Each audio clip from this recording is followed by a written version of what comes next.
Inilah cerita misteri bersambung. Cari tangkap bagian yang keempat, ditulis oleh Masrurah Fakih.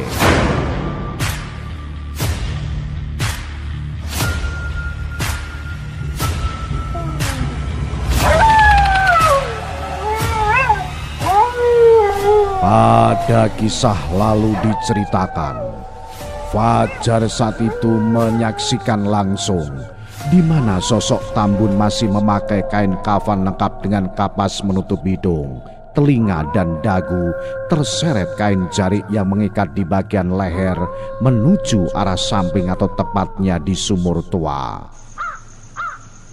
Dia memeluk Lika yang masih menangis lirih. "Tenang, Odik, wis ilang. Lika masih diam mematung. Entah apa yang ada dalam pikirannya saat itu. Bola matanya tak berkedip sembari terus mengeluarkan air bening meleleh. Fajar akhirnya memapah tubuh istrinya masuk ke dalam kamar setelah menutup dan mengunci rapat-rapat pintu depan. Namun apa yang ia lakukan tidaklah seketika membuat rasa takut dan keadaan tenang. Ia masih terus diliputi antara panik, cemas, lantaran suara tangisan serta teriakan dari sumur tua terus terdengar.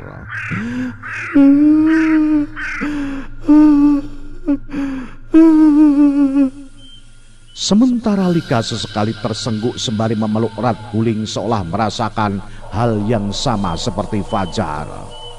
Berjam-jam dalam situasi tak menentu, Fajar akhirnya mampu memejamkan mata setelah Lika terlebih dahulu terlelap. Keduanya terbangun oleh suara ketukan di kaca jendela kamar.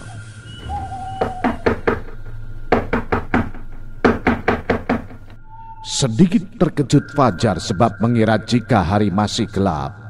Tetapi saat panggilan dari suara wanita nyaring membuat pertama Fajar tersadar bila waktu beranjak pagi, lantaran sang mertua Meniklah yang membangunkan. "Lika nandi, ya mene kok isih tutupan," ucap Menik seraya melangkah masuk setelah Fajar membuka pintu. Fajar terdiam. Ia bingung untuk menjelaskan atau menceritakan kejadian yang ia dan Lika alami semalam.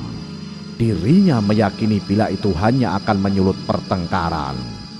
Fajar lalu masuk ke dalam kamar ingin membangunkan Lika, tapi belum sempat. Matanya sudah melihat sang istri duduk di tepian ranjang. "Ibu mulai apa, Mas?" tanya Lika. Fajar mengangguk mengiyakan, lalu menyambar handuk yang tersambir di balik pintu kamar. Tak sampai 10 menit Fajar selesai membersihkan tubuh dan masuk kamar, namun tak menemukan Lika. Tak berapa lama, selepas ia membalutkan kemeja pada tubuh dari ruang sebelah atau kamar Menik, satu pekikan sengit terdengar telinga Fajar. Hal itu mengejutkan dirinya, terlebih satu suara menyaut yang tak lain suara istrinya, membuatnya menyimpulkan bila Menik dan Lika tengah bertengkar. Kejadian itu berlangsung beberapa saat lamanya, sampai Lika terlihat keluar dari kamar ibunya dengan wajah merah padam. "Iki kabeh gara-garane wong lanang sing ora bertanggung jawab." Kalimat sengit itu jelas terdengar Fajar dari bibir Menik, membuatnya yakin jika pertengkaran antara anak dan ibu terkait sosok Sakir.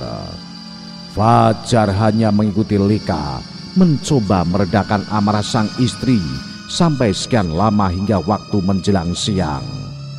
Tak ada kegiatan yang dilakukan Lika dan Fajar seharian di rumah setelah bersantap. Sedangkan Menik selepas waktu zuhur kembali ke rumah Loso. Menjelang petang, Lika berkehendak menginap di rumah Loso. Dengan terpaksa Fajar yang sebetulnya lebih memilih sementara waktu tinggal di rumah orang tuanya sendiri, mengalah dan menuruti kemauan istrinya.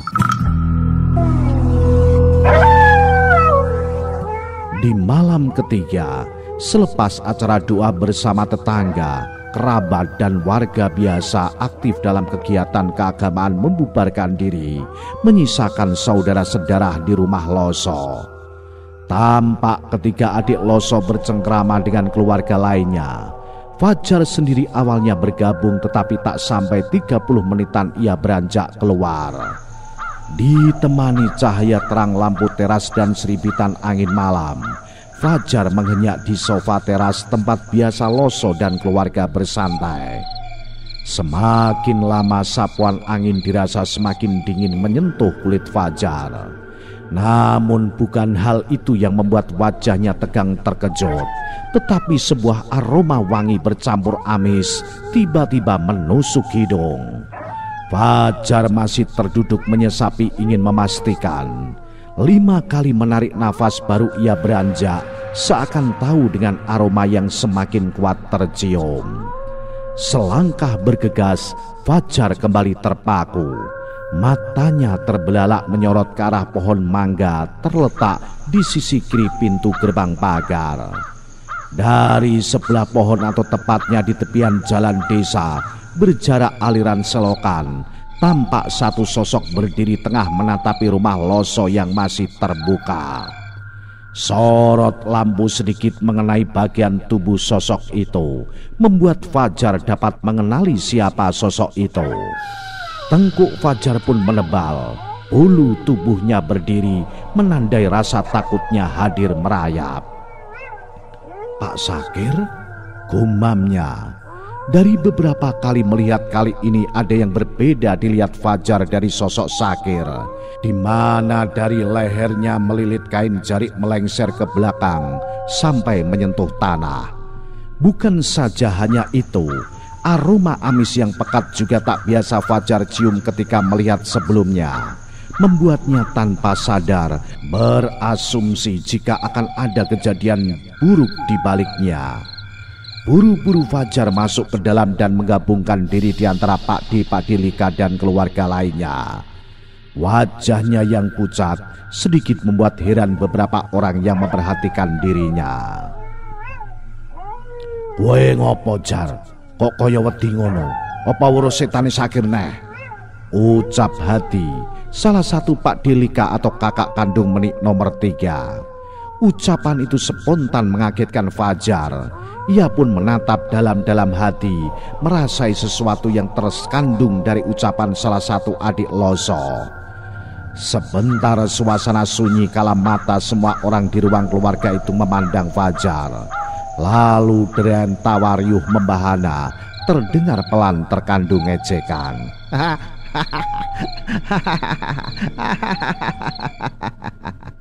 Sedang Hadi ia hanya tersenyum menyunggingkan sinisan pada Fajar. Rasa malu sejenak menggumpal benak Fajar. Ia memilih diam dan mendengarkan ocehan, ejekan, seakan kabar entah siapa yang menyebar tentang dirinya beberapa kali ditemui arwah Sakir hanyalah omong kosong belaka. Sampai malam menjelang larut, mereka satu persatu berpamitan. Tak ketinggalan Hadi yang rumahnya sedikit jauh menjadi paling terakhir keluar dari rumah besar kakaknya. Mobil hitam seharga ratusan juta yang biasa menjadi tumpangan Hadi menanti di sisi jalan, diiringi Menik dan keluarga Loso. Hadi dan sang istri melangkah menuju kendaraan. Dari beberapa mata yang menatap kepergian Hadi, sepasang mata Fajarlah terlihat melotot. Tubuhnya tersusup rasa dingin mendapati di bagian belakang mobil Hadi berdiri tegak sosok Sakir. Fajar sempat menyenggol tangan Lika yang berdiri di sampingnya, tetapi diacuhkan hingga deru mesin halus mobil Hadi terdengar dan melaju pelan. Fajar yang merasai kegelisahan segera masuk sebelum semua keluarga menyusul dan menutup pintu. Benaknya berkecamuk membayangkan sesuatu bakal terjadi pada Hadi. Dirinya semakin yakin akan ucapan Mbah Dio tentang jarik tangkep yang bakal menorehkan musibah bagi keluarga besar mertuanya. Berkali-kali Fajar harus merasai was-was yang tiba-tiba hadir, berkejaran dengan detakan jarum jam yang berputar seolah menghitung kabar tertunggu. Suasana pikiran Fajar semakin tak menentu, manakala dari atas rumah Loso terdengar teriakan beberapa suara burung hantu saling bersaut. Burung yang dipercaya sebagian orang sebagai pengantar tanda seperti berputar-putar sambil mengeluarkan suara nyaring. "Dek, sampean kroso bakal enek kedadian elek ora?" tanya Fajar yang tak tahan akhirnya pada Lika. Sejenak Lika diam seraya menautkan alis. Ia mencerna ucapan Fajar, tetapi kemudian menggeleng pelan. "Memangnya kroso arep enek apa, Mas?" tanya Lika penasaran. "Gak ngerti, ning aku mau sempet weruh arwahe Pak Sakir pindu. Sing paling tak wedeni pas Pak Dihadi meh mulih. Arwahe Pak Sakir ngadeg mendelik ning buri mobile." Seketika Lika bangkit dan duduk mendengar ucapan Fajar. Dirinya seakan mulai mempercayai semua cerita yang didapat suaminya tentang balak jarik tangkup. Apalagi dirinya sendiri dengan mata kepalanya sendiri sudah melihat arwah Loso Pak Dinyai terpocong diseret sebuah kain care. "Mas, apa Pak Dihadi bakal..." ucap Lika putus seolah enggan untuk meneruskan dan membayangkan. "Emboh Dik, aku rawani nganen-nganen. Dongak kiai Pak Di karo Budi selamat." Jawaban Fajar tak begitu membuat Lika bisa tenang. Terlihat wajahnya masih menyirat kecemasan. Namun ia sendiri kemudian memilih merebahkan punggungnya tanpa bertanya lagi. Antara sadar dan terselap, dari sela suara burung yang kembali bersuara melengking, lama terdengar Fajar mendengar suara ketukan pintu. Semakin lama ketukan itu mengeras dan berjeda cepat. Berpikir bahwa akan ada yang membukaan selain dirinya, Fajar mengacuhkan. Tetapi hampir 5 menitan ketukan itu terus menderak keras di daun pintu depan. Akhirnya Fajar mengalah untuk bangkit. Sejenak melirik jam dinding bulat tertempel di tembok atas gawangan pintu antara dapur dan ruang keluarga yang telah menuntun jarum pendek di angka 1.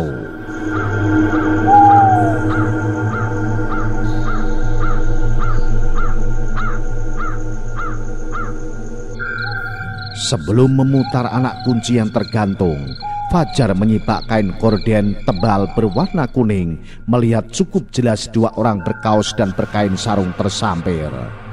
Walau tak mengenal, Fajar kemudian membuka pintu. Melihat sekilas wajah 2 lelaki yang menunjukkan rasa panik dan lelah. "Enek opo Kang?" tanya Fajar pada 2 lelaki seumurannya. "Iki ono kabar elek. Ono kabar elek Kang. Mobil duluri sampean kecelakaan jegur kali," jawab salah satu di antara lelaki warga kampung itu. Sedangkan salah satunya dia mendekapkan tangan seperti kedinginan. Kabar itu segera menggegerkan seisi rumah Loso. Jerit tangis langsung bersautan dari semua keluarga Loso dan keluarga dekat yang sengaja menginap, kecuali Fajar dan Lika. Keduanya hanya saling tatap sebelum Fajar memutuskan untuk ikut 2 lelaki pemberi kabar bersama beberapa anggota keluarga lainnya, termasuk Menik dan Lika. Dengan membonceng Lika, Fajar menerobos kipasan angin malam merasuk sumsum, melewati puluhan hektar perkebunan karet, sawah, dan menembus jalan hitam aspal. Memasuki hampir 1 jam perjalanan, rombongan keluarga yang dipimpin 2 sepeda motor pemberi kabar setelah menurunkan salah satu warga sekitar, penunjuk rumah Loso, akhirnya sampai di sebuah jembatan berpagar besi. Deru deras air sungai di antara riuhnya puluhan orang menjadi pemandangan awal. Fajar yang lebih dulu turun segera mendekat ke tepi sungai, di mana tampak sebuah mobil hitam tersangkut pinggiran tanah beteng bertalut. Sekuat tenaga puluhan orang berusaha menyeret mobil ke atas, tetapi dikarenakan beberapa bagian mobil ringsek membuat kesulitan untuk menariknya.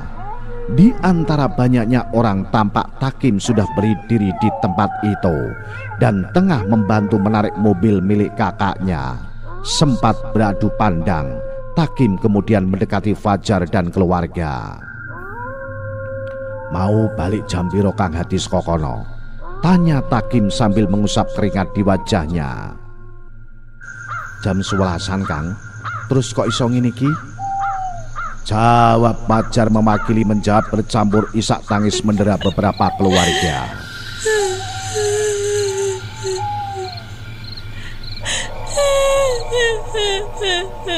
Ora ngerti kedadiane Kang Hadi karo Yuklase. Jare sing do ngerti awale serempetan padha mobile. Mobile Kang Hadi ngantem patok wesi jembatan terus njegur kali. Tak dapat lagi kesedihan dan duka tertutupi oleh semua keluarga Hadi termasuk Meni. Raut-raut cemas segera mengerubung ketika mobil hitam milik Hadi terangkat ke atas tepat setelah adzan subuh menggema dari sebuah masjid terletak di pinggir jalan tak jauh dari lokasi. Allahu Akbar, Allahu Akbar, la ilaha illallah. Pekikan melengking kemudian merambah riuh suasana pagi buta di pinggir jembatan. Saat semua pintu mobil dibuka, menampakkan tubuh Hadi dan istrinya yang terbasahi antara air sungai dan darah. Mata keduanya melotot, terleleh darah dari atas kepala. Bahkan kedua tangan Hadi kaku membeku tak dapat diubah dari posisi seperti mencekik lehernya sendiri. Beberapa wanita keluarga dari Hadi dan Las yang hampir semua berkumpul satu persatu pingsan. Meni yang mulai melemah seluruh tubuhnya segera dijauhkan dari kerumunan oleh Fajar dan Lika.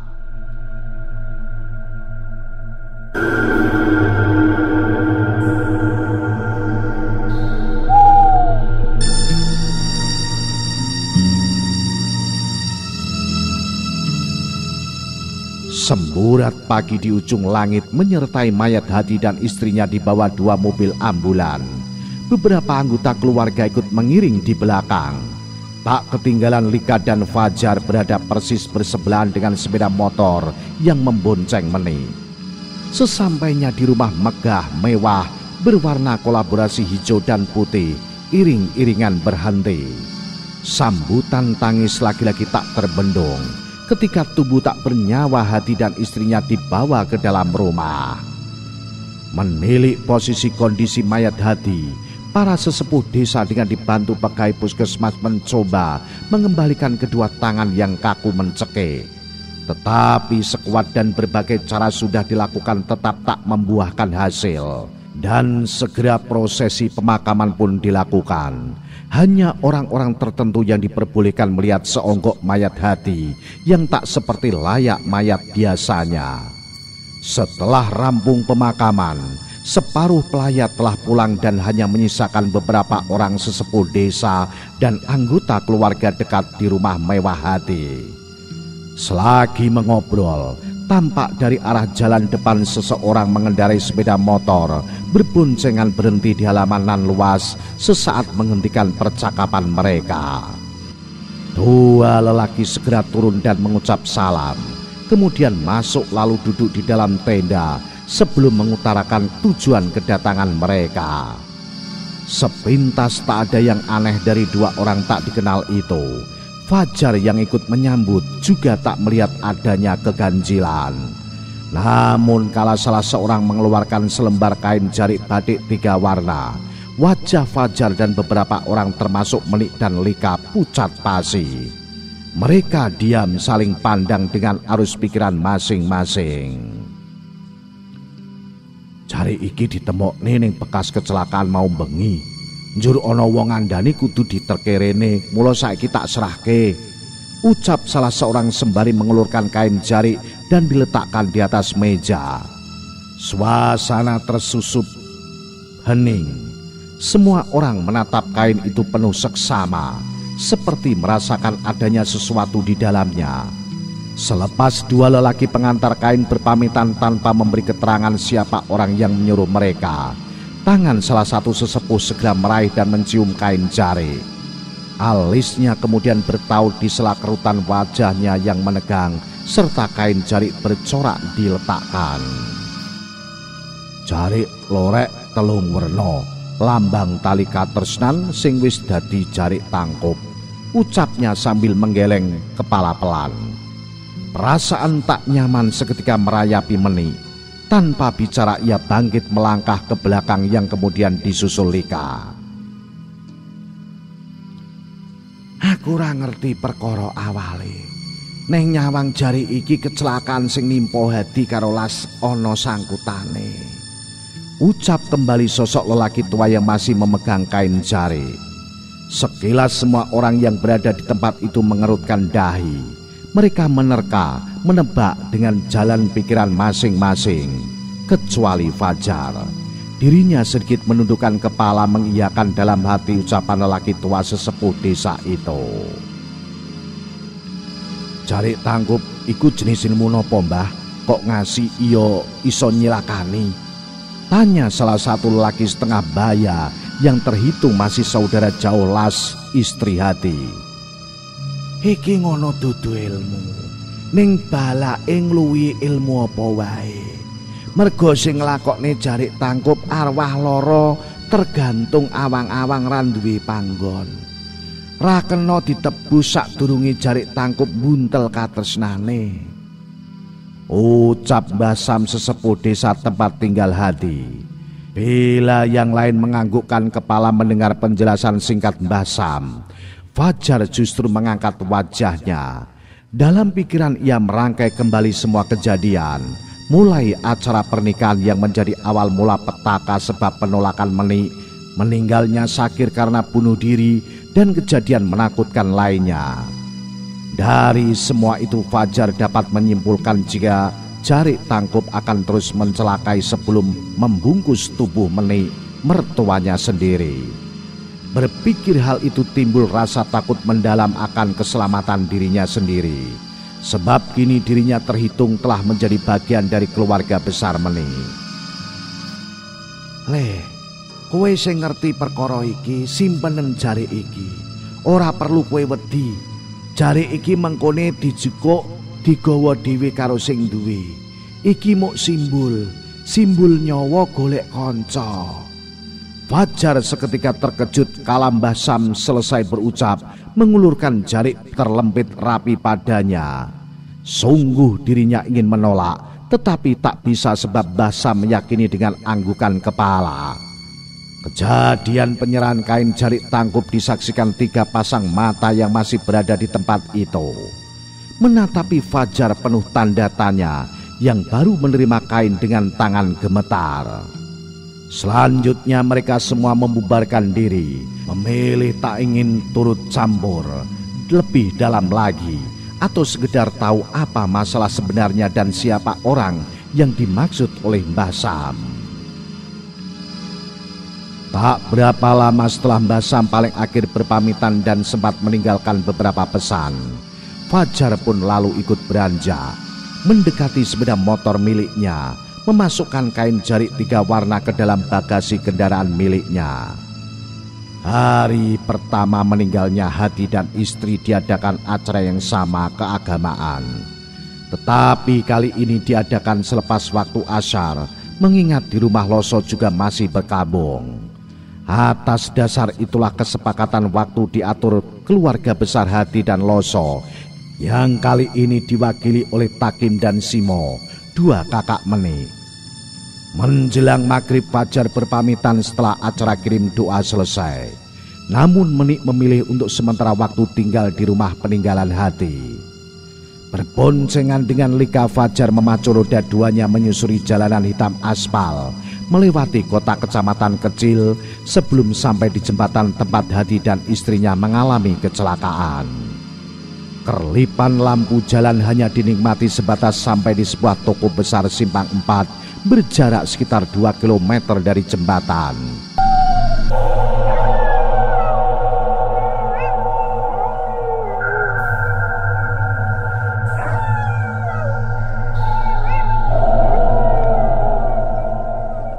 Setelahnya gelaplah yang harus Fajar tempuh. Merinding sudah beberapa saat Fajar alami, hingga tiba di jembatan yang masih tampak garis polisi dan gambar pilok putih. Seluruh tubuh Fajar seperti tergerayangi ribuan semut kecil. Hal yang sama dirasakan Lika. Ia pun mengeratkan pelukan di perut Fajar, memejamkan mata dan membenamkan wajahnya di punggung. Namun semua itu tak cukup untuk mengusir rasa takut. Baru saja beberapa meter roda motor metik Fajar menapak menuju di atas jembatan. Tiba saat terhenti mendadak. Rasa bingung dan panik segera menyergap jiwa Fajar saat berkali-kali dirinya mencoba menghidupkan tetapi usahanya sia-sia. Keringat, rasa lelah dan takut mulai mengucur mengingat suasana jalan kala itu begitu sunyi. Ditambah gemuruh dari langit menderu, mengisarakan buliran air bakal membasahi bumi. Lika yang tak ingin jauh dari suaminya beberapa kali ikut membantu mencari penyebab matinya motor Fajar yang tergolong masih dalam kondisi baru, namun tetap saja nihil. Kepanikan keduanya seakan disempurnakan oleh kabut tipis pembawa aroma wangi kembang kuburan dan amis.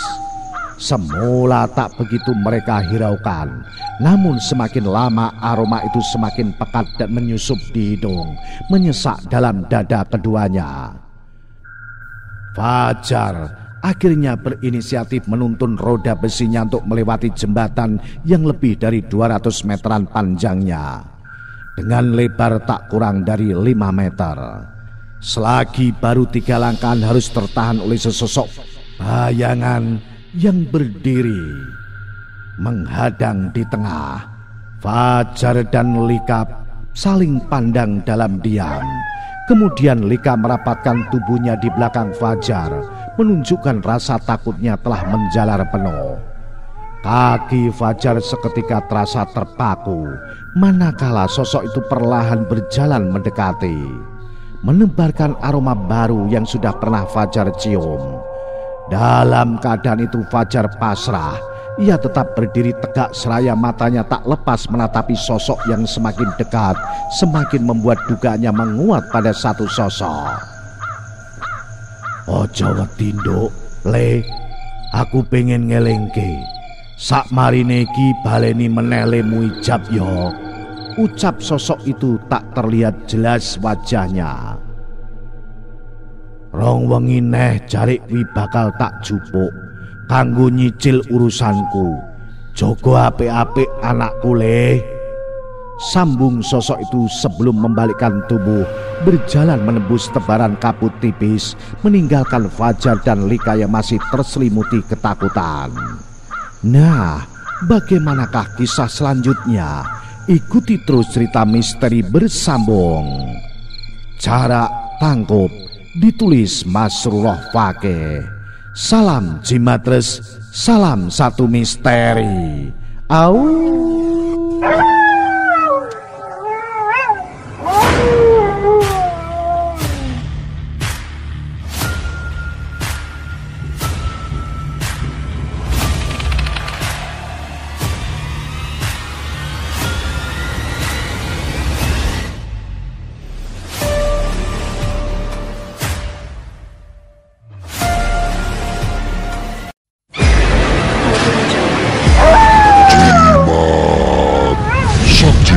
Malam Jumat